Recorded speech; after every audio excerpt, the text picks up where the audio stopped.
manajemen asuhan gizi di Puskesmas. Ini saya coba menyampaikan apa yang ada di dalam buku pedoman pelayanan gizi rumah sakit, kemudian juga padukan dengan di pedoman asuhan gizi di Puskesmas. Yang melatar belakangi ini adalah Permenkes RI nomor 75 tahun 2014 tentang Pusat Kesehatan Masyarakat, di mana fungsinya adalah melaksanakan kebijakan kesehatan untuk mencapai tujuan pembangunan kesehatan di wilayah kerjanya. Yang kedua, menyelenggarakan upaya kesehatan masyarakat dan upaya kesehatan perorangan tingkat pertama di wilayah kerjanya. Ini berdasarkan Permenkes RI nomor 75 tahun 2014. Sedangkan berdasarkan keputusan Menteri Kesehatan RI nomor 52 tahun 2015 tentang program Indonesia Sehat. Di sini ada tujuannya, ada tercapainya program kesehatan gizi yang telah diuraikan dalam target program kesehatan RPJPM tahun 2015 sampai 2019.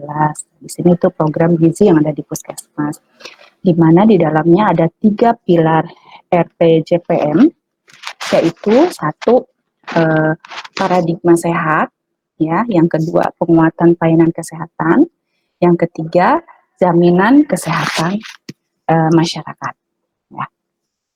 Nah, adapun indikator program gizi yang ada di Puskesmas ini mungkin teman-teman sih sudah lebih paham. Ini hanya saya mereview aja sedikit ya. Jadi ada 16 atau 18 ya. Jadi ada persentase kasus balita, gizi buruk yang mendapat perawatan, kemudian ada persentase balita yang ditimbang berat badan dan sebagainya. Semuanya ada 18.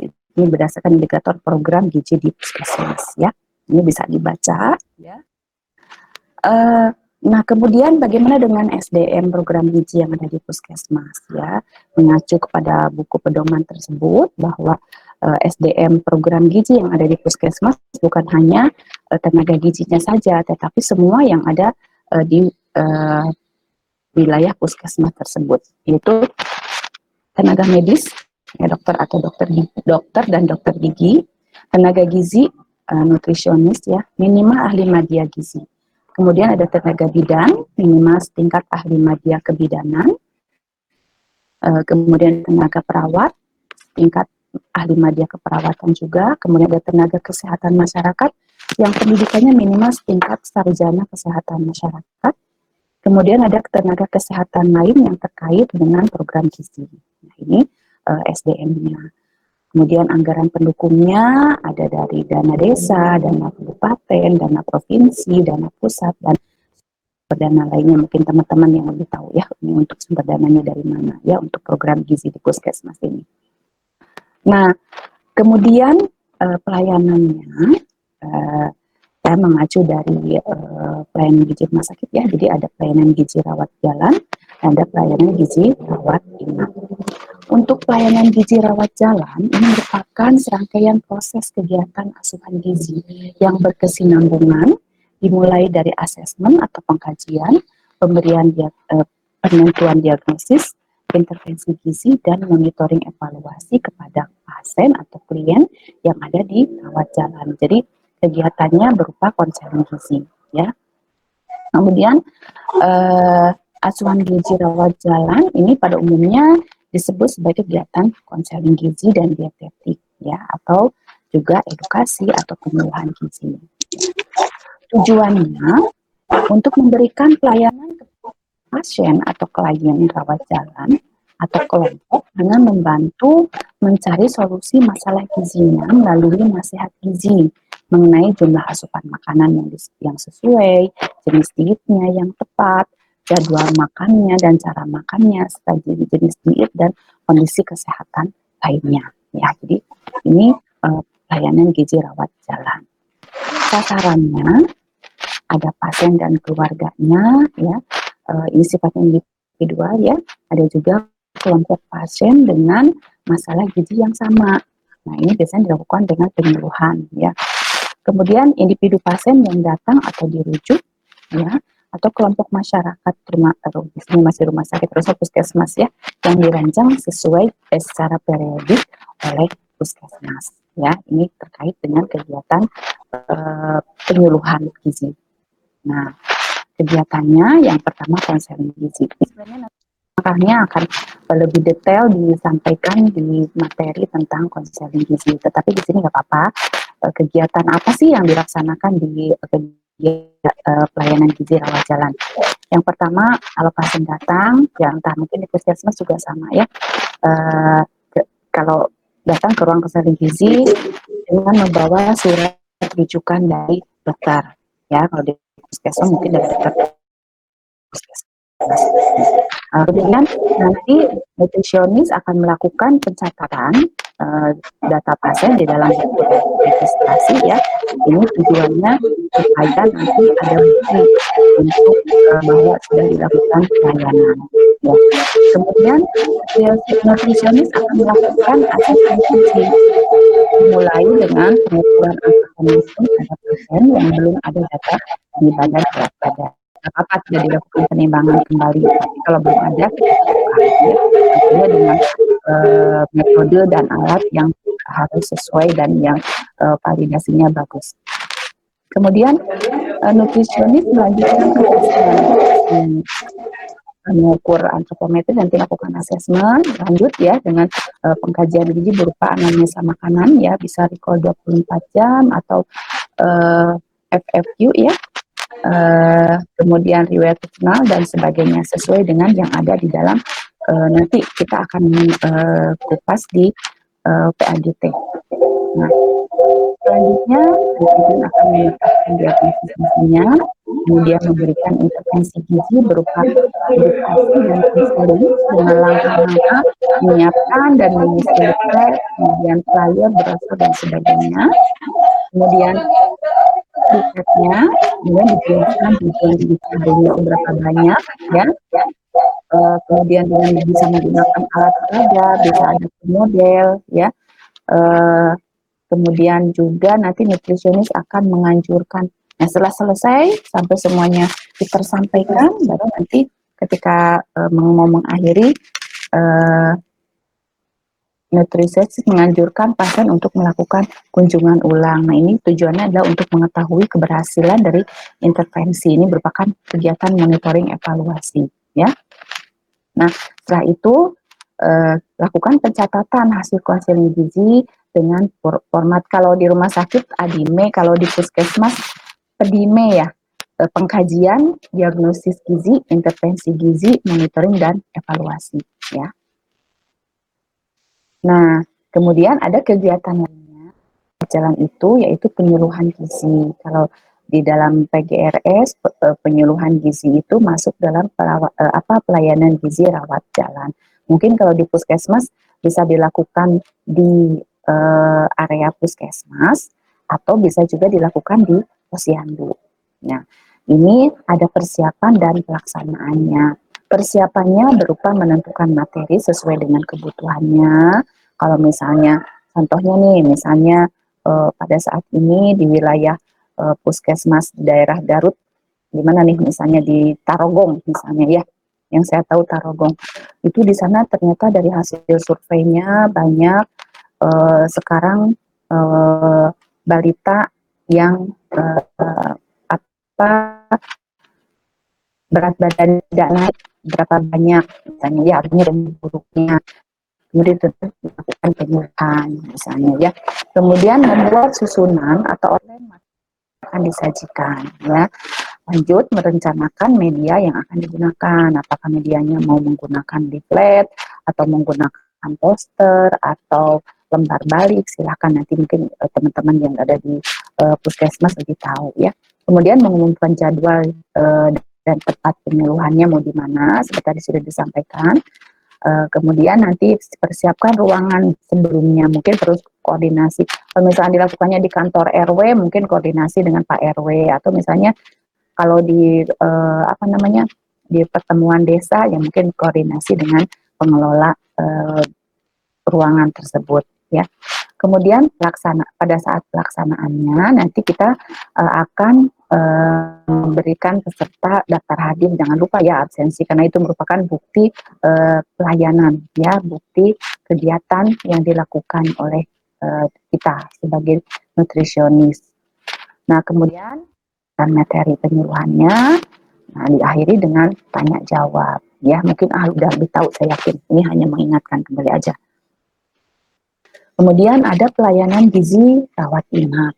Kalau pelayanan gizi rawat inap di sini ini merupakan pelayanan gizi yang dimulai dari proses pengkajian gizi. Karena di sini saya berbicara tentang asuhan gizi, jadi kaitannya dengan pasien atau klien yang ada di rawat inap, ya. Mungkin di beberapa puskesmas di wilayah Anda ada yang akan menjadi puskesmas perawatan, ya. Nah, di sini kegiatannya hampir sama sih. Jadi mulai dari proses pengkajian gizi, diagnosis gizi, intervensi gizi, ya. Kemudian juga nanti melakukan edukasi atau konseling gizi serta monitoring dan evaluasi gizi. Bedanya kalau dirawat jalan, kegiatan monitoring dan evaluasi tidak bisa dilakukan dalam waktu dekat karena tergantung dari pasiennya, kunjungan ulangnya kapan gitu ya. Kita yang akan menentukan tergantung kebutuhan. Kalau dirawat inap itu karena setiap hari kita akan memantau pasien, jadi monitoring dan evaluasinya bisa dilakukan secara periodik, bisa setiap hari atau sesuai dengan kebutuhan, ya. Tujuan pelayanan gizi rawat inap ini adalah memberikan pelayanan gizi kepada pasien rawat inap agar memperoleh asupan makanan yang sesuai kondisi kesehatannya dalam upaya mempercepat proses penyembuhan, mempertahankan dan meningkatkan status gizinya. Nah, jadi mungkin nanti beberapa waktu ke depan teman-teman akan berbekali nih untuk yang sudah mulai ada dibuka puskesmas perawatan. Jadi bagaimana proses penyediaan makanannya.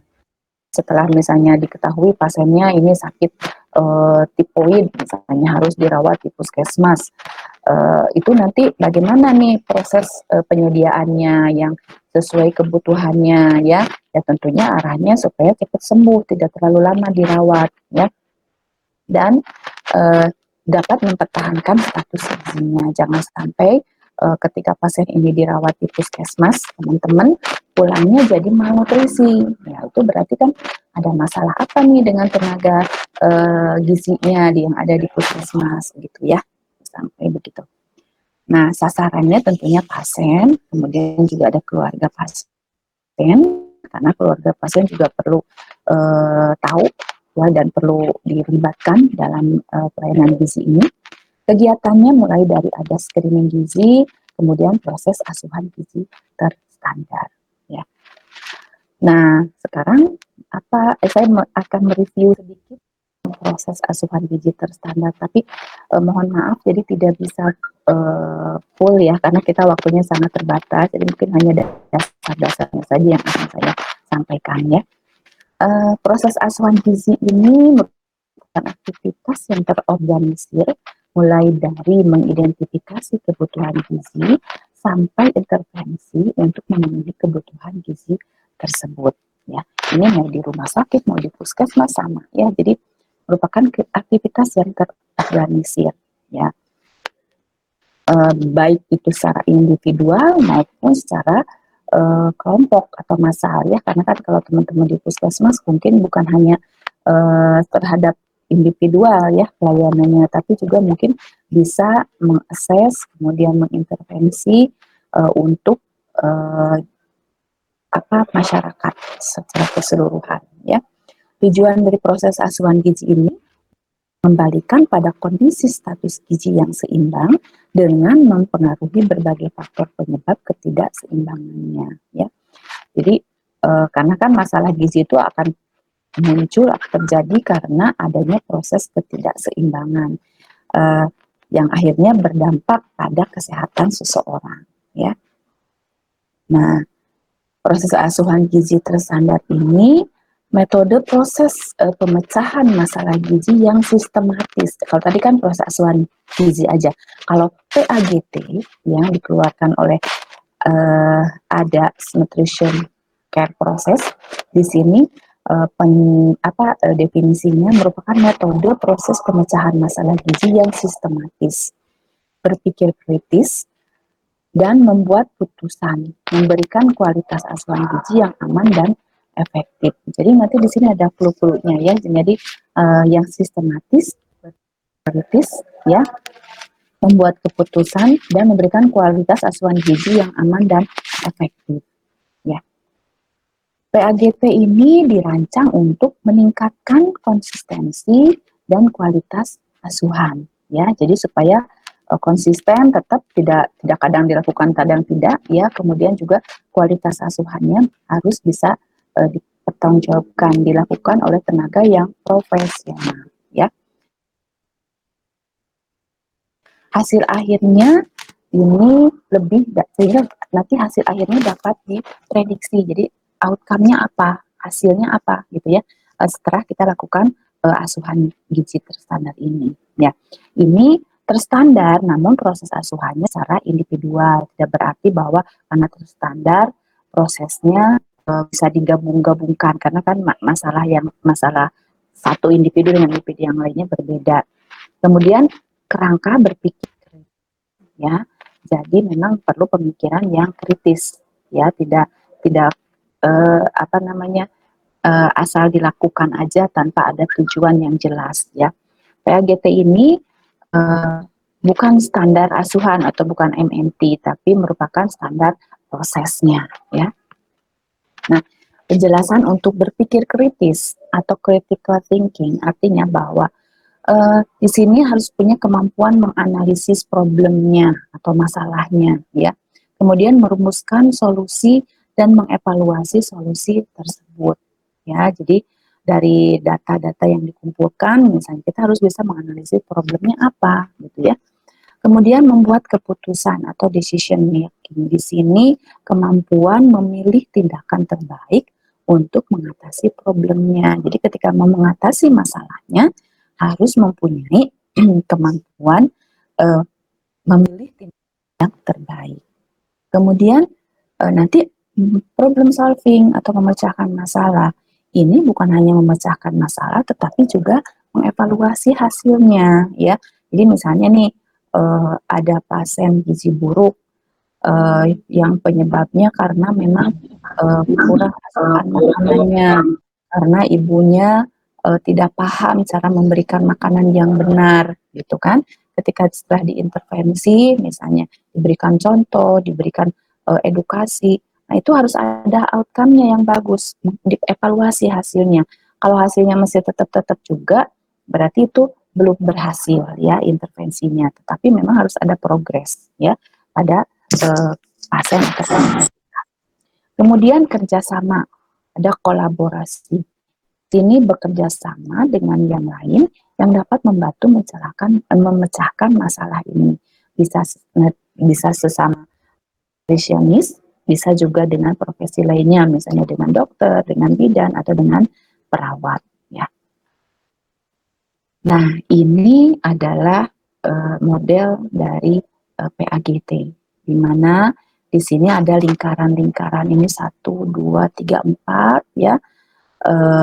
Di mana lingkaran yang pertama ini merupakan hubungan antara pasien dengan dietitian atau dengan nutrisionis ya, kalau teman-teman di puskesmas ya, hubungan kita dengan pasien. Nah, kemudian lingkaran kedua adalah PAGT sebagai alat untuk pelayanan kepada pasien ya, yang ada 4 langkah, yaitu asesmen gizi, diagnosis gizi, intervensi, monitoring, dan evaluasi, dan merupakan yang langkah yang berkesinambungan ya. Kemudian di lingkar ketiga ini merupakan kompetensi yang harus kita punyai ya.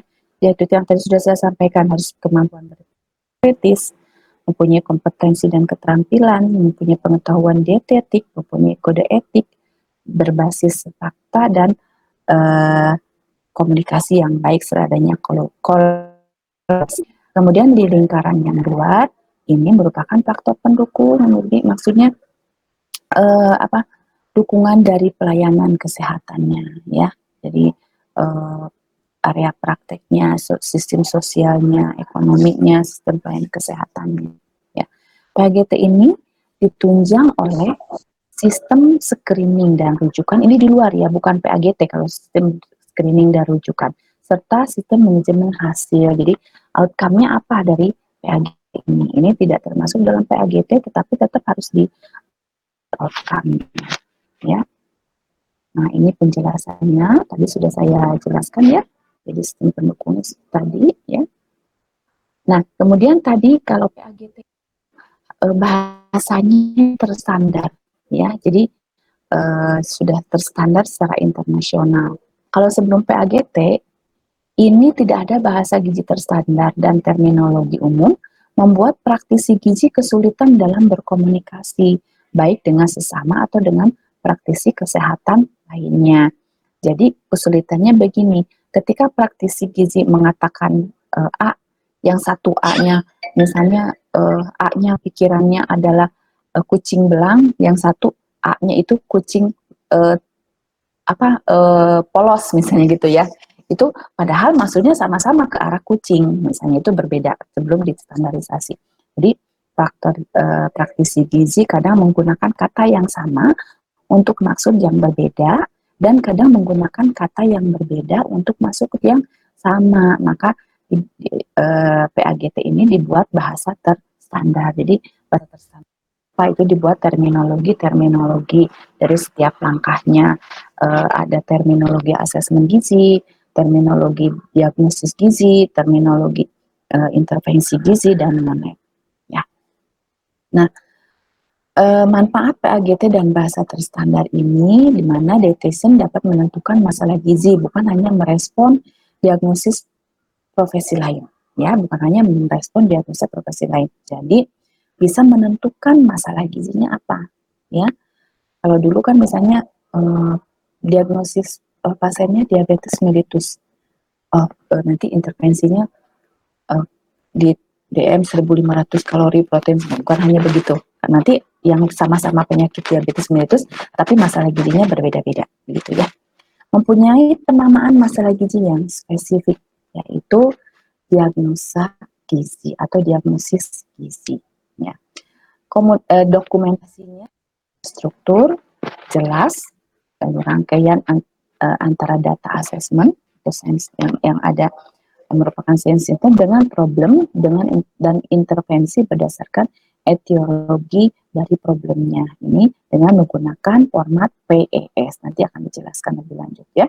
Kemudian identifikasi simptom yang akan dikoreksi melalui intervensi dan catatan tindak lanjut tentang perbaikan yang terjadi akibat intervensi yang telah dirancang. Itu yaitu MONET. Jadi yang namanya diagnosis gizi itu apa? Sudah ada penjelasannya.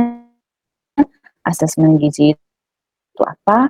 Kemudian gizi itu bagaimana? MONET itu apa? Nah, ini sudah terstandar ya. Ruang lingkupnya tadi sudah disampaikan ya, ada rawat inap jalan untuk PAGT ini juga. Kegiatannya sama aja, mau dirawat inap rawat jalan ya dengan menggunakan PAGT. Ya. Alurnya pasien masuk, kalau bukan baik memang harus dilakukan screening gizi yang tadi ya, faktor penunjangnya. Tujuan screening gizi adalah untuk mengidentifikasi pasien mana yang berisiko gizi dan mana yang tidak ya. Kalau yang berisiko gizi nanti dilanjutkan dengan asesmen lanjut atau PAGT tadi ya, mulai dari pengkajian, diagnosis gizi, kemudian setelah tahu masalahnya diagnosis gizi, diintervensi ya. Setelah diintervensi kita lakukan monitoring evaluasi. Hasil monitoringnya bagaimana? Kalau tujuannya sudah tercapai, ya tujuan tercapai, stop sampai pasien pulang. Tetapi kalau tujuannya belum tercapai, ini akan dilakukan asesmen kembali atau pengkajian ulang. Ya, kalau kita suka menyebutnya reassessment. Ya, ini adalah hasilnya. Nah, tadi bicara tentang screening gizi. Banyak metode screening gizi yang bisa digunakan. Ini hanya salah satu atau salah dua contoh aja ya. Yang jelas screening gizi ini dilakukan tidak boleh lebih dari 1 kali 24 jam. Jadi ketika kalau mungkin kalau di puskesmas ketika pasien datang masuk itu harus menjadi satu bagian yang menjadi asesmen ya. Jadi kalau di rumah sakit kan asesmen screening gizi itu masuk dalam asesmen perawatan. Nah, kalau di puskesmas nanti yang melakukan mungkin ahli gizi langsung atau bisa oleh dokter atau perawat yang melakukan pelayanan yang pertama ya. Nah, kalau salah satu contohnya untuk pasien dewasa kita bisa menggunakan malnutrisi screening tools atau MST ya. Masih bisa MUST itu tergantung dari kemampuan di wilayahnya ya atau di tempat yang Anda lakukan. Kalau di puskesmas ya saya kira kalau malnutrisi screening tools ini sangat mudah karena indikatornya hanya dari perubahan asupan makan, perubahan berat badan, ya. Terus sudah ada skornya. Kalau skornya 2 atau lebih itu dirujuk ke ahli gizi. Kalau skornya kurang dari 2 itu nanti di rescreening lagi. Ya. Kalau untuk anak karena di sini kebetulan di RSAS pakainya PYMS ya, Pediatric Youth Skill Malnutrition Score. Jadi saya kasih contoh yang PYMS, tapi sebenarnya bisa menggunakan yang lain. Ada StrongKid, ada SGA, dan sebagainya. Silakan nanti teman-teman explore sendiri ya, bisa melihat di internet ya, sekarang itu mudah lah ya untuk mencari literatur. Nah, kemudian langkah-langkah dari PAGP nanti sih sebenarnya akan dikupas lebih lengkap di dalam asli ini, tapi ini saya sedikit di sini karena tadi gambaran untuk pelayanan asuhan gizi yang langkah pertamanya yang dirawat inap maupun rawat jalan adalah asesmen gizi. Jadi asesmen gizi merupakan metode pengumpulan, verifikasi, dan interpretasi data yang dibutuhkan untuk mengidentifikasi masalah terkait gizi, penyebab, dan tanda gejalanya secara sistematik. Ya. Nah ini prosesnya berkelanjutan, dinamis, dan bukan linear. Jadi bisa berubah-ubah, ya bisa bertambah, bisa hilang masalah gizi itu ya. Tidak seperti diagnosis medis. Dilakukan pada pasien atau klien yang berisiko atau yang sudah malnutrisi berdasarkan hasil screening atau rujukan gizi yang tadi sudah saya ceritakan. Ya, ini satu contohnya. Nah, asesmen gizi ini ada 5 domain, riwayat tekanan dan gizi, ada antropometri, domain biokimia tes dan postur, domain pemeriksaan fisik, dan domain riwayat klien atau personal. Yang kemudian dari 5 domain ini kita akan mengidentifikasi diagnosis gizinya apa, ya. Nanti akan muncul apa yang jadi masalahnya, apa yang menjadi penyebabnya, dan apa tanda dan gejalanya. Yang masalah gizi ini dikelompokkan dalam 3, yaitu masalah gizi yang berkaitan dengan kondisi fisik atau medis, masalah gizi yang terkait dengan asupan, ya, energi, zat gizi, cairan bioaktif, baik melalui oral maupun nutrisional atau dukungan nutrisi ya. Kemudian masalah gizi terkait dengan pengetahuan atau perilaku kepercayaan, fisik lingkungan atau penyediaan dan keamanan makanan. Dari sini nanti akan ke proses selanjutnya. Ya. Dan asesmen ini merupakan fondasi ya, fondasi dari PAGT. Nah, langkah kedua ada diagnosis gizi. Jadi tadi setelah diketahui masalah gizi yang diidentifikasi dengan memberikan nama gizi yang spesifik, di mana profesi bisa bertanggung jawab melaksanakannya secara mandiri. Nah, sekali lagi, diagnosis bukan diagnosis ada problem, ya, itu merupakan nama diagnosisnya yang sudah terstandarisasi, ya, terpilih. Di sini sudah ada apa namanya terminologinya. Ada lebih dari 100 label ya untuk diagnosis gizi. Kemudian ada etiologinya, penyebabnya. Ini merupakan faktor risiko.